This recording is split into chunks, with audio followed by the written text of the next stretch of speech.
Oh, welcome. It's so good to be able to talk to you. I don't know how you're feeling amidst all that's going on. I don't know if you are kind of hunkered down on your own, or you're just carrying on as normal, or somewhere in between. I think the reality is we face a really unprecedented and interesting time in our history, and we just wanted to talk a little bit about that and to say that we as a church love you and want to know best how we can walk alongside you in this season.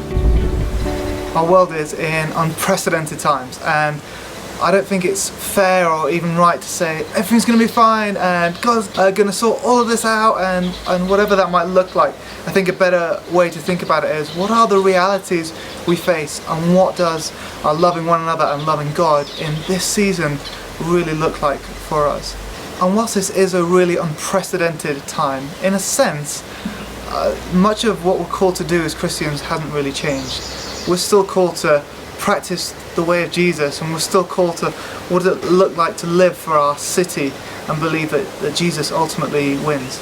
We might not be able to meet as a whole church during the next few weeks, but I think it's really important in this season to remember that we don't cease being the church. We don't cease being the things that God has called us to be. We don't cease being a body of love and of grace to our community.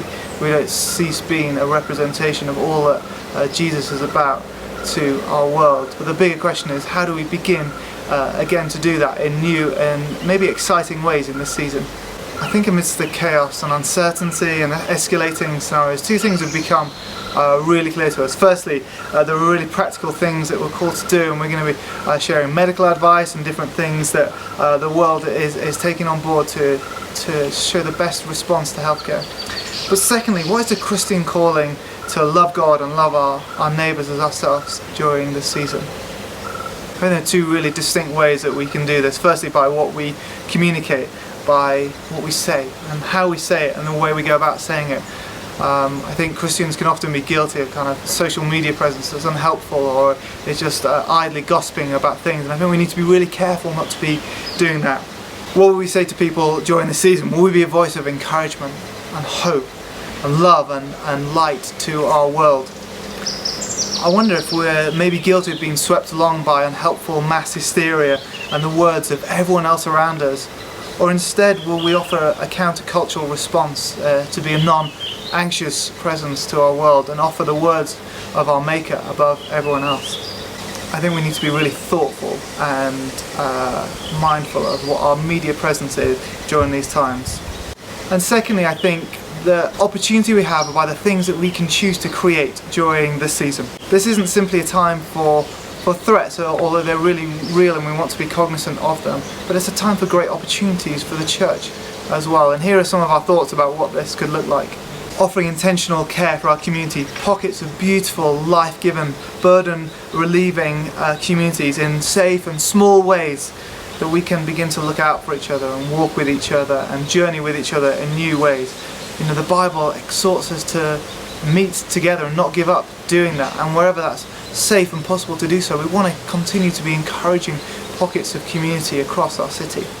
We also want to commit to a daily office. Perhaps we as a church community could commit to reading Psalm 91 every day for the next month and commit that as our daily office, a time set aside just to commit the health and safety of those around us and the people we know to God.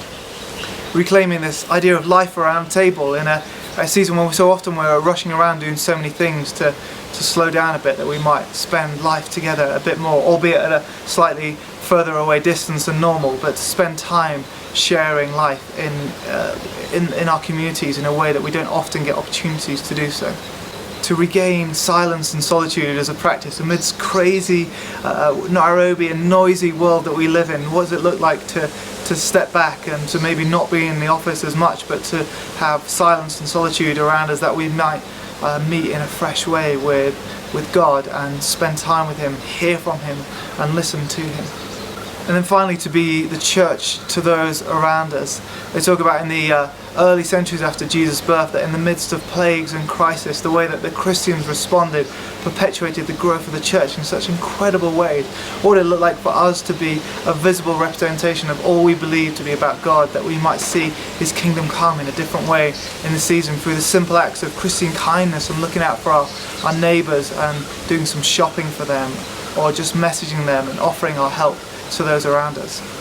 As the situation unfolds over the coming few days, we're going to be sharing more about how we can offer good content to you and good ways of encouraging your walk with Jesus, whatever that might look like. We're going to share some stuff online, we're going to put a load of stuff up on our website, and we're going to be sharing different devotional materials for both individuals and community groups to carry on as we nourish ourselves, and we encourage you to try and nourish one another as we want to grow closer to God in this season.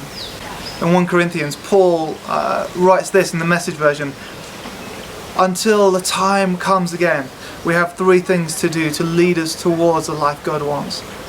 To trust steadily in God, to hope unswervingly, and love extravagantly.